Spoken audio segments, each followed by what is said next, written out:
नमस्कार स्वागत करुच्ची आज मुख्य गुरुत्वपूर्ण खबर को आपण मानकु एबे आमर हस्तगत होइतिबा खबर रही पाणीपाग संपर्कित वर्षा संपर्कित जानिबा केउ केउ स्थान को रही वर्षा संभावना बात्या पेंगाल प्रभाव रे ओडिसा रे हालुका वर्षा रही किभली भाव रे एवं केउ केउ स्थान को रही वर्षार प्रभाव से संपर्क संपूर्ण विवरण मु आपण मानको वीडियो प्रदान करिसि सेति आपण निश्चित वीडियो को प्रथम शेष पर्यंत देखिए जब वीडियो भल लगे पाखे लाल बटन निश्चित सब्सक्राइब करेंगे पाखे आसुवा बेल आइकन बजाइदेवे और ऊपर आसुवा ऑल नोटिफिकेशन क्लिक करने भूलें जहाँफल एभली वीडियो सर्वप्रथम आपण मान निकट में पहुँच पार तेज आसतु जाना आज पाणीपाग संपर्कित विशेष गुरुत्वपूर्ण सूचना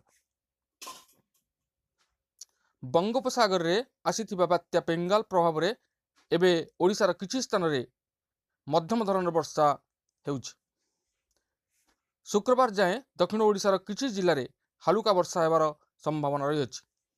आसंता 3 दिन जाए राज्य में शीत कम रहिबा सह तापमात्रा रे विशेष परिवर्तन हेबो नाही बोली पूर्वानुमान करिछि पाणीपाग विभाग।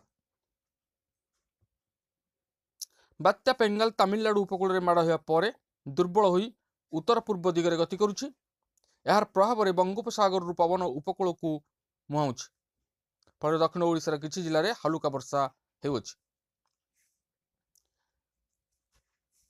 आज पुरी खोर्धा गंजाम गजपति रायगड़ा कलाहांडी नवरंगपुर कोरापुट और मालकानगिरी गोटे दुईटी स्थान में हालुका वर्षा हो जाइछि। तेज वर्षार प्रभाव में राज्य में शीत कमी बेले आसंता 3 दिन सर्वनिम्न तापमात्रा विशेष परिवर्तन संभावना नहीं बोली पूर्वानुमान करिछि भुवनेश्वर स्थित पाणीपाग विज्ञान केन्द्र।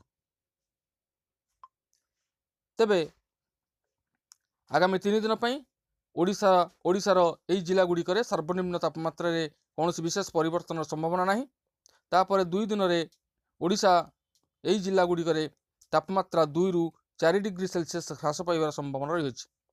पाणीपाग विज्ञान केन्द्र भुवनेश्वर पक्षर जारी होइतिबा एक ट्वीट रु एही सूचना मिली। तेबे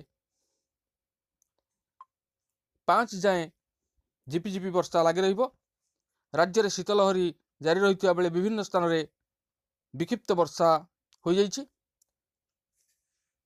तो पाणीपाग विज्ञानी डॉक्टर संजीवन द्विवेदी सूचना अनुसार दक्षिण उपकूल ओडिशार किछि स्थान सह कंधमाल कोरापुट कलाहांडी रायगड़ा मालकानगिरी सुंदरगढ़ झारसुगुड़ा नवरंगपुर आदि जिले में हालुकार मध्यम धरण वर्षा हो जाइछि।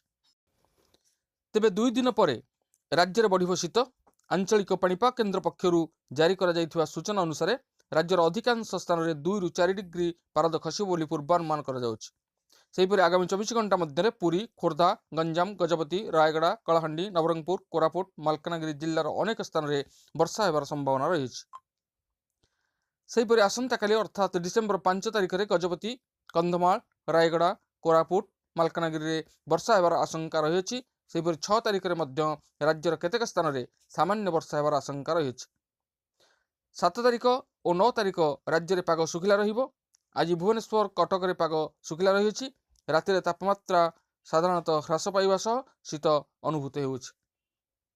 तेबे एथिला आजिर पाणीपाग संपर्कित एक विशेष गुरुत्वपूर्ण सूचना। आज एतिकी पुणी देखा आगामी भिडियो रे। रहुछि धन्यवाद नमस्कार।